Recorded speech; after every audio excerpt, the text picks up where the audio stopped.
رسول اللہ صلی اللہ علیہ وسلم کی ایک حدیث ہے، حضرت ابو درداء، سنن ابن ماجہ کی حدیث ہے، اس حدیث کے راوی ہیں۔ آپ یہ چند باتیں اگر آج سمجھ لے جائیں گے تو انشاءاللہ، اور اس کے اوپر عمل کرتے رہیں گے تو انشاءاللہ پوری زندگی، پوری لائف میں ان اعمال کو اگر جاری رکھیں گے تو نامہ اعمال میں حسنات کا اور نیکیوں کا اضافہ ہوتا رہے گا اور گناہ مٹتے رہیں گے۔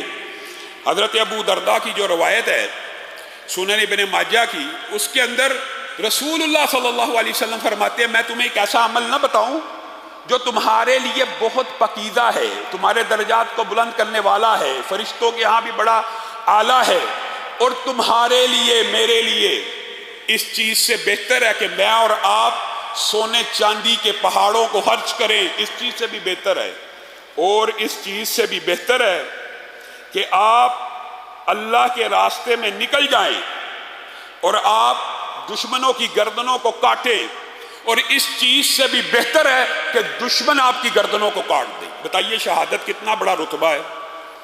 اگر حدیث صرف یہاں تک ہوتی نا، جہاد فی سبیل اللہ پہ نکل جائے اور آپ دشمنوں کی گردنوں کو کاٹیں، اس سے بھی بہتر ہے، تو جہاد فی سبیل اللہ کا اجر و ثواب بھی آپ اس کا مطالعہ کر لینا۔ لیکن حدیث کے الفاظ ہیں کہ دشمن بھی آپ کی گردنوں کو کاٹے، اس سے بھی بہتر ہے۔ تو صحابی رسول نے رسول اللہ صلی اللہ علیہ وسلم سے پوچھا، ایسا عمل تو ہمیں ضرور بتلائیے۔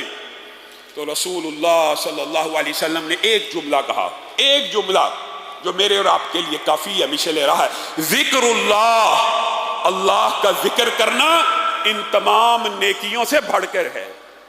اسی لیے اللہ رب العزت نے کہا ہے، فَاذْكُرُونِي أَذْكُرْكُمْ، تم میرا ذکر کرو میں تمہارا ذکر کرتا ہوں۔ اور حدیث کے الفاظ کیا ہیں کہ میں بندے کے گمان کے مطابق ہوں۔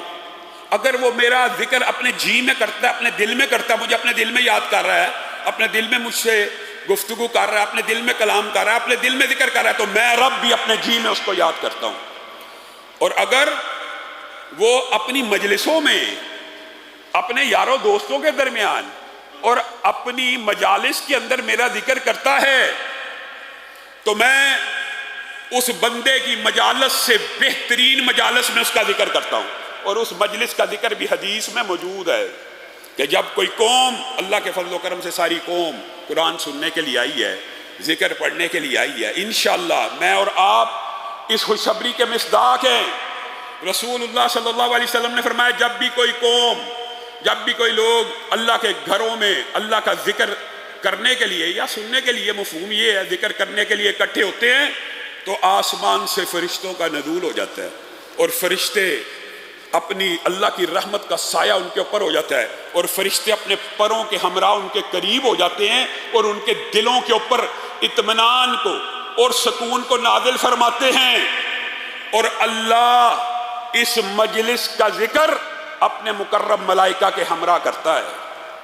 اللہ جس بندے کا ذکر کر رہا ہو، ہم تو اس بات سے خوش ہو جاتے ہیں، ایم این اے نے ذکر کیا، وزیر اعلیٰ نے ذکر کیا، وزیر اعظم نے، اچھا میرا نام لیا تھا وزیر اعظم نے، امریکہ کے صدر نے لیا تھا جی، اچھا امریکہ کا صدر اپنی مجلس میں میرا نام لے رہا ہے۔ بندے کی خوشی کا کوئی ٹھکانہ نہیں ہے، اور اللہ کم الحاکمین اس بندے کا اپنی مجلس میں، فرشتوں کے مکرم ملائکہ کی مجلس میں ذکر کرتے ہیں، جو بندہ زمین کی پشت کے اوپر اللہ کا ذکر کرتا ہے۔ سبحان اللہ کہا، یہاں بیٹھے بیٹھے اللہ نے آسمان کی بلندیوں سے کہا، اے میرے فرشتوں، فلاں بندہ فلاں مسجد میں بیٹھ کے اتنے بج کے اتنے منٹ پہ سبحان اللہ کہہ رہا ہے، میں رب اس کا نام لے کے تمہارے سامنے رکھ رہا ہوں۔ اور پھر اللہ جس کا نام لیتا رہتا ہے نا، بندہ اللہ کا ذکر کرتا رہتا ہے، اللہ بندے کا ذکر کرتا رہتا ہے، یہاں تک کہ اللہ اس بندے کا ذکر اتنا، ایک بندہ ہر وقت اللہ کا ذکر کر رہا ہے، اللہ کے لیے آپ کے ساتھ ایک معاہدہ کیا ہوا ہے، فَاذْكُرُونِي أَذْكُرْكُمْ، میرا ذکر کرو میں تمہارا کروں گا۔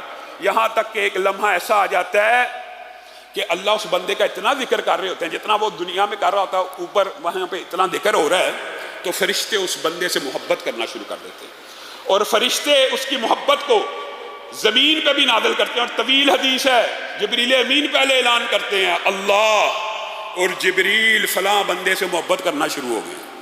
کس وجہ سے؟ صرف ذکر کی وجہ سے۔ اے فرشتوں تم بھی اس سے محبت کرو، پھر اس کی محبت کو زمین پہ اتار دیا جاتا ہے، تو نیک اور متقی اور ایماندار لوگ، ان کے دلوں میں اس بندے کی محبت پیدا ہو جاتی ہے۔ صرف کس وجہ سے؟ اللہ رب العزت کا ذکر کرنے کی وجہ سے۔ اے اللہ ہم سب کو جنت الفردوس میں جگہ دے، ہم سب کو جہنم سے محفوظ فرما۔ اور یہ بات میں اس لیے کر رہا ہوں کہ رسول اللہ صلی اللہ علیہ وسلم نے فرمایا جب بھی کوئی مجلس ایسی منعقد ہوتی ہے، جب بھی جہاں بھی دنیا میں، دنیا کے کسی بھی کونے میں جہاں پہ اللہ کا ذکر ہو رہا ہو، اللہ کے فضل و کرم سے اللہ کا ذکر ہی کر رہے ہیں، اور جہاں پہ یہ بات کہی جا رہی ہے اللہ جنت میں داخل فرما اور اللہ جہنم سے محفوظ فرما، تو ایسی مجلس کے اوپر فرشتے مقرر ہیں جو ایسی مجلسوں کو ڈھونڈ رہے ہیں۔ جیسے ہی ایسی کوئی مجلس مل گئی اس کے قریب ہو کر ساری مجلس کی روداد لکھ رہے ہیں کیا ہو رہا ہے، کون سا بندہ کیا کر رہا ہے، کون سا بندہ کیا کر رہا ہے۔ پھر اللہ خود ہی تو بھیجا ہے فرشتوں کو، اور خود ہی اللہ تعالیٰ کے پاس جب فرشتے جاتے ہیں تو اللہ ان سے پوچھتا میرے بندے کیا کہہ رہے تھے؟ کہا اللہ آپ کی بڑائی، آپ کا ذکر ہی ہو رہا تھا۔ اور کیا کہتے تھے؟ جنت کی خواہش مند تھے۔ جنت دیکھی ہے؟ نہیں دیکھی، اگر دیکھ لیں تو اس کی اور خواہش کریں۔ اور کیا کہتے تھے؟ جہنم سے بچنے کی دعائیں کر رہے تھے۔ جہنم دیکھی ہے؟ نہیں، اگر دیکھ لیں تو اور طمع اور ہرس کریں کہ اس سے بچ جائیں۔